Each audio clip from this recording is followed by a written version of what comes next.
That's the beauty of the art. That is the beauty of the story. From what moment in this artist's life or what moment in history did this spring? Art should start a conversation. It should start a feeling first, but then a conversation. Whether it's with you and the person viewing it or you and the artist, art should start a conversation.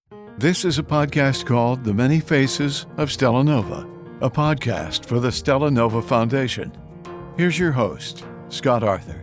Welcome to this special edition of Many Faces. Today, we shine a light on a brand new cultural tradition for our city, Houston Art Weeks. You like that name, Houston Art Weeks? Launching this October, Houston Art Weeks is more than a celebration of creativity. It's all about how art can give back to the community. Independent artists, galleries, and neighborhoods are all coming together under one banner to connect people with art and with purpose and with compassion. Proceeds benefit the StellaNova Foundation, supporting mental health awareness and outreach. More about that a little bit later on. Joining me is Mr. Doug Harris, the founder and executive director of the StellaNova Foundation and the creator of Houston Art Weeks. He's someone who's really helping transform the way that Houston experiences art. Doug, great to have you. Thank you. That was a very generous and gracious description. Let me just say before we get started here, I'm honored to be in the same studio with two other Texas Radio Hall of Fame inductees. Actually, you're a Hall of Fame inductee, and Ray, who's sitting on the other side of the board here, punching all the buttons and making us all sound melodious, is about to be inducted in the Texas Radio Hall of Fame, and it was my privilege in 2011 to have that honor. So here we all are, a bunch of Hall of Famers. Did I say Hall of Famers? A bunch of Hall of Famers. Let's see if we can't do a Hall of Fame podcast here. Yes. Before we talk about anything else and something brand new, let's look at something that's been around for a while. Tell me a little bit about the StellaNova Foundation. About 4 years ago, I got the idea that I needed to do something meaningful with my life. I have enjoyed a great career in broadcasting. I was very fortunate to work all over the world in radio and television. But as I sort of enter the third act of my life, I was looking to do something meaningful. And I had some encounters with friends who were having mental health issues, mental health episodes. Some of them resolved themselves, others did not, and the results were quite dramatic. And so I said, well, let's see what I can do about this. And I started looking at what might commonly be referred to as social ills, issues that are facing many people, whether it's addiction and recovery or failure to recover, domestic violence, crime, things like this. In some instances can be traced back to a mental health issue or episode that is either undiagnosed or misdiagnosed or just not identified for what it is at that time. So I put some feelers out to see who was doing good work in this regard, and I started talking to some of my friends and associates with resources, shall we say politely, and they said it would be a good idea. So I began looking at people, organizations who were doing good work, and I found several. And I went back to these friends with resources and I said, I have looked at these folks. I have visited. Basically, I've done what they can't do. These are titans of business and industry. They don't really have time to go tour these facilities and they can look at a spreadsheet and see if they're properly endorsed and financed and all. But at the same time, I go down there and talk to these people and make sure that I have a level of comfort so I can convey that level of comfort to the others who are going to open up their hearts and, frankly, their pocketbooks. And that's what we've been doing for the last 4 years. We had a little interruption there with COVID. Nobody was sure what's going to happen or who was going to happen to. And we came out on the other side with a very good year in 2024. And now we're looking to replicate that success and perhaps exceed that success in 2025. Give me some specifics, more details about how the foundation directly helps in awareness and in outreach. Well, up until this point, we have been principally a fundraising arm. Again, we stage events and outreach and campaigns and let people know what we're doing and how they can support it. So we've been primarily a fundraising arm. That's going to change in 2026. We'll go into that hopefully in another one of these discussions about what we can do to actually take action. But what we've been doing is writing nice checks to people that we think are doing effective work. And among those are the Montrose Center, a Houston-based operation here that helps supports the LGBTQ plus community, youth, adults, and seniors, which is something you don't necessarily think about. It's all age levels here. Also, Healthcare for the Homeless Houston, which runs a clinic downtown that basically deals with those who don't have inconsistent housing. I think there's a more proper term for that, but they don't necessarily have dependable housing, and they come in because they're injured or they've had an accident or they need prosthetics for their dental work or eyeglasses or something. And while they're there, they end up having a conversation often with a mental healthcare professional. And that's how that circles back. You have a healthy body. Let's now get a healthy mind and find out what's going on there. We also support several veterans groups, among them Guitars for Vets, which has, I think, 60 chapters across the country. But the one in Houston had gone dormant after COVID. So that's all I needed to hear. Let's reactivate the Houston chapter of Guitars for Vets. They take veterans who have been diagnosed with PTSD and who are under the care of the VA or other professionals. They team them up with a guitar instructor. They give them a series of, we'll call them lessons, but it's more just instructional conversation, things like that. And if they complete the 10 lessons, I can't do air quotes on the radio, but it's not like I saw them. It's fine. okay. Yeah. So basically, if there's any level of completion, any level of they did a satisfactory thing, they showed up, they made their best efforts and things like that, then they gift them with a guitar at the end of the 10 lessons. It's a remarkable program, and we're looking forward to what they've been able to do with the funding we gave them in 2024, and that will all be revealed here in the next few weeks.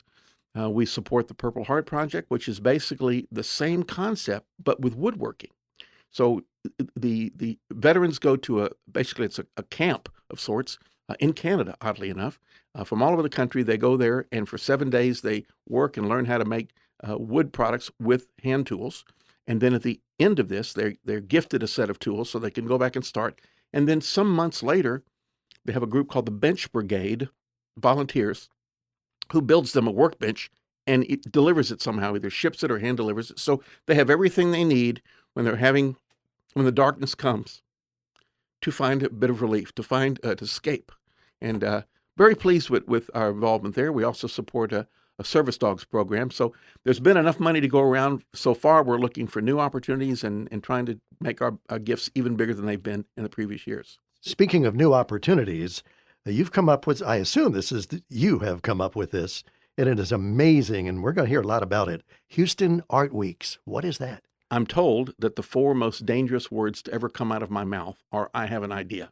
And several years ago, I was looking at the success of the holiday card, which they have here in Houston, where you pay a fee and you go to participating retailers and proceeds benefit a charitable effort. Same thing with Houston Restaurant Weeks, which actually Restaurant Weeks got its start in New York back in the 90s, and it sort of spread. So very successful campaign.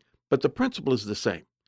Take a dedicated period of time, week, 2 weeks, 3 weeks, try to move consumer behavior, influence consumer behavior to go to a set of retailers, make purchases, and tie that into a beneficiary like a nonprofit. And that's what we're doing with Houston Art Weeks. We are connecting artists and galleries across the city during, it's basically about a 10-day period. We're asking them to donate a percentage of those proceeds to the StellaNova Foundation during that period of time. We're taking the responsibility for generating media and get the public outreach and let people know about it. It's going to take a few years to get off the ground, but the response so far has been great, and artists have been lining up and signing up, and we're very excited about what happens here in October of 2025. It's a great idea. Why did you pick this now? I mean, why does Houston need cultural tradition at this time? You know, I think people have varying opinions of Houston, depending on which coast they're on or what part of the world they're in. And I think that this city as a cultural center is underappreciated. I mean, the number of theater seats we have, I understand, rivals New York and Chicago. So there's a vibrant arts community here. Same goes for visual arts. There are hundreds and hundreds of people making art, creating art, selling art, some more successfully than others. But we have a very rich tapestry of visual artists here in the city, and I want to raise the awareness. My romantic partner is an artist herself.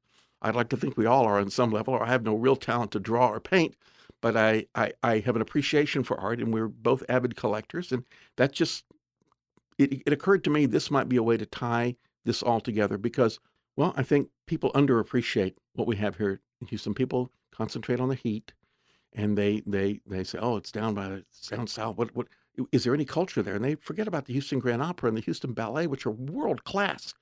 Museum of Fine Arts Houston, respected all over the planet.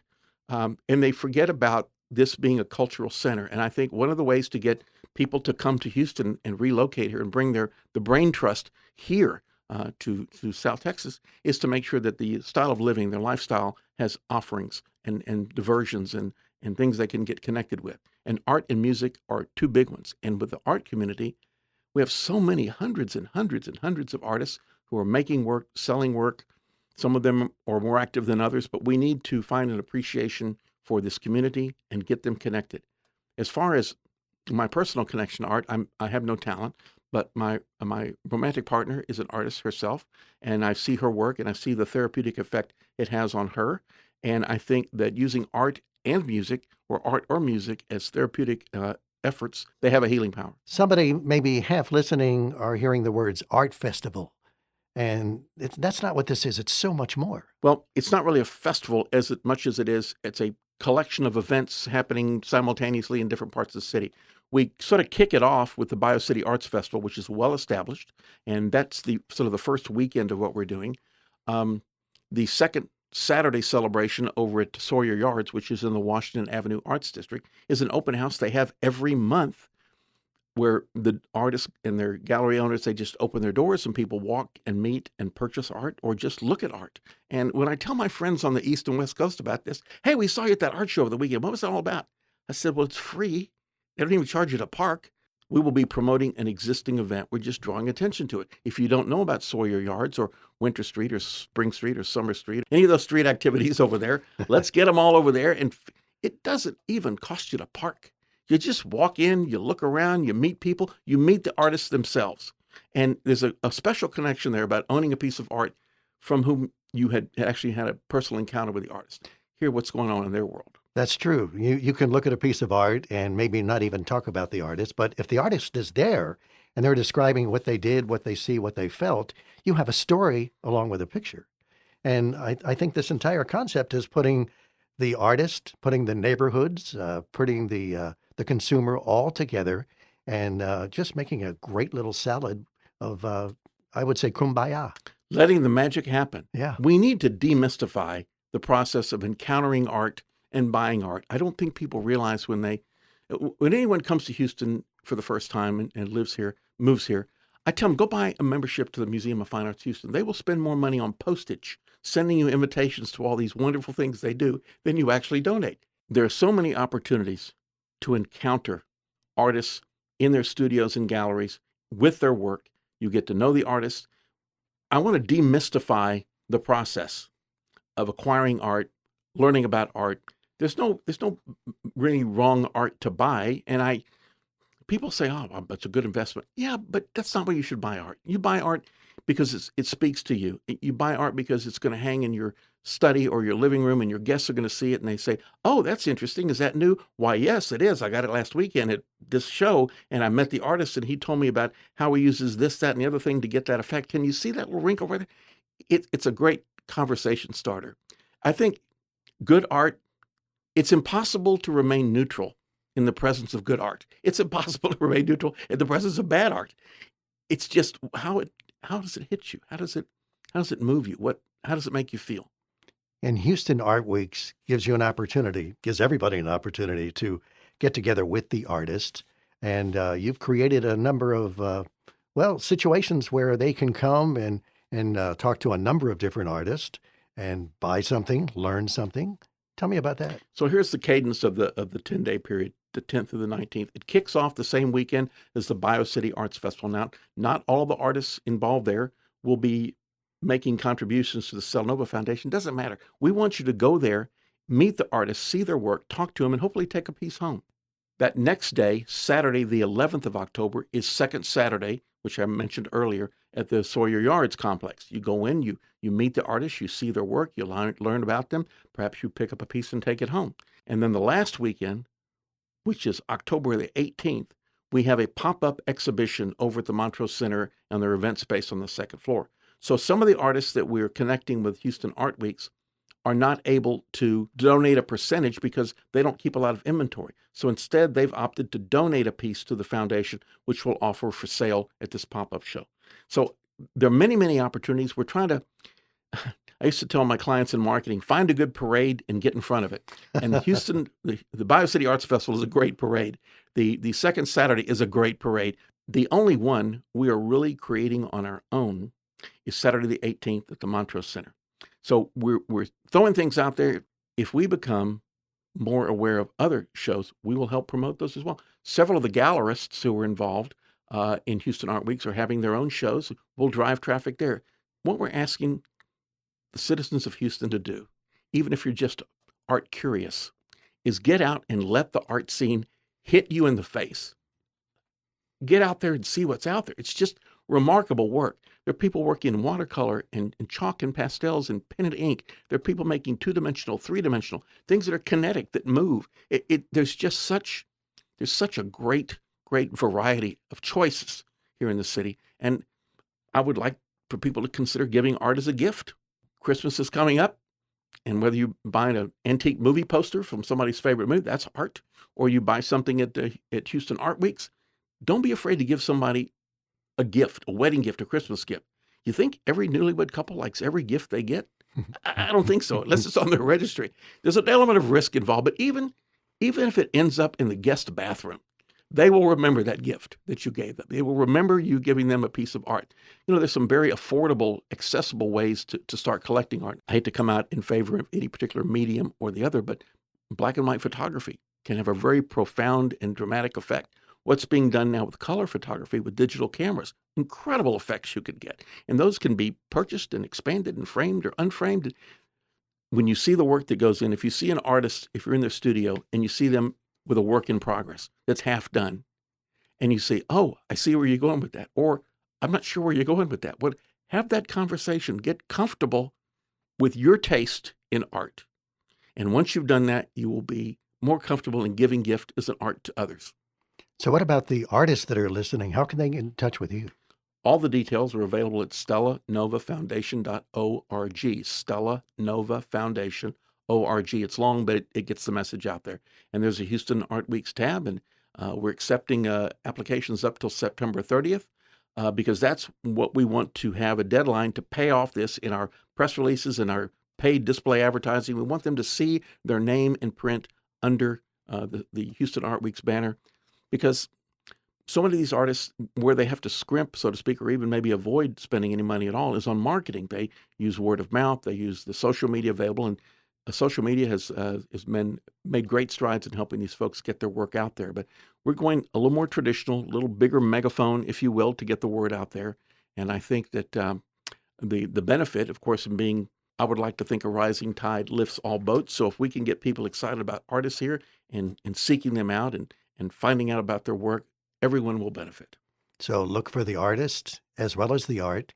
And oh, by the way, you're helping folks like the StellaNova Foundation reach out with compassion, reach out and have awareness of mental health. So you're doing so many different things just with art. And I'm wondering, this is year one, and it already sounds terrific, but how do you see Houston Art Weeks in, let's say, 5 years? Well, I would be thrilled if we achieved any level of success like Houston Restaurant Weeks or the holiday shopping card, where we have people are looking forward to it every year. I wouldn't say delaying a purchase till Houston Art Weeks came along any more than you delay trying a new restaurant till Houston Restaurant Weeks, but that's what happens sometimes. We have room to take care of promoting 100 artists or more if we get that many. I would like to see it grow and grow and grow and become a fall tradition, and we'll be looking at is this the best time of the year to do it? We think it is, based on our research. I would like to have people on the board, on the advisory board of Houston Art Weeks who know more than I do. There's a certain amount of guesswork going into this, where it's an educated guest and it's an experienced guest, but a lot of this is guesswork. So we aren't exactly building the airplane while we're flying it, but we are open to new suggestions, and we will need to get this to the level where I hope it will be, not only as a fundraiser, but as a morale builder for the art community, for an awareness builder, for impacting the positive images people have of my hometown, Houston, Texas, fourth largest city in the United States, first word spoken from the moon, to get that level of appreciation, beyond appreciation, admiration. That's the word I'm looking for. To get admiration for this city and its cultural assets is what I'm hoping for. I love it. Well, it's a great idea. It's a compassionate idea, and it's a caring idea. What about our listeners? What can they do to help support this cause? Well, I'd like them to find out about Houston Art Weeks by going to the foundation website. I would like them to make plans to attend one or more of these opportunities that we've laid out here. We fundraise all year long. You can make a donation anytime you like, but we also like to think that we put the fun back in fundraising. We stage fun events. We have a Broadway-themed event coming up in February of 2026. We have Houston Art Weeks, of course, will wrap up in mid-October. But we try to do fun things all year long because there are so many deserving organizations, charitable, humanitarian, philanthropic groups. There's so many out there that we'd like you to remember us because this connects to mental health issues which are just pervasive. Is there anyone who hasn't experienced or known someone, a family member, a coworker, who has not had a mental health, hopefully an episode, a brief episode, as opposed to an ongoing mental health issue? The frequency of death by suicide among veterans is horrifying. If you know someone, you work with someone, there's someone in the family that needs help, we'd like people to know that it's out there. One of the things we're talking about in 2026, a new project, we haven't had all the details ironed out yet, but we're going to be working on a way to let people start wherever they are and whatever journey they are to recovery, whether it's their recovery or a family member or a friend or a coworker, wherever they are on this journey to better mental health, we will be the starting point. It's sort of a help starts here concept. Make this call first, and we will try to point you in the right direction. So that's coming. I don't want to get too far ahead of it here, but we're looking to make an impact and a positive impact on the mental health issues that people are experiencing day to day. It's just hard to get away from them. And the pressures of society to perform, to succeed, to exceed other people's goals, it's a lot of pressure. And not everybody's equipped. And those that aren't equipped or who have experienced a trauma in life, they have an even harder time. So we're trying to get help to the people who need it and who may not have access to that treatment and care. So while we're talking about art, I want to make this a little more personal. Tell me about the art in your home, art that you've acquired, you've found, you've purchased, you've borrowed and never returned. What kind of art hangs in your home? I'm guessing there's got to be at least one gold record in there from your days in radio, right? Yes, and you keep saying I should return it. No.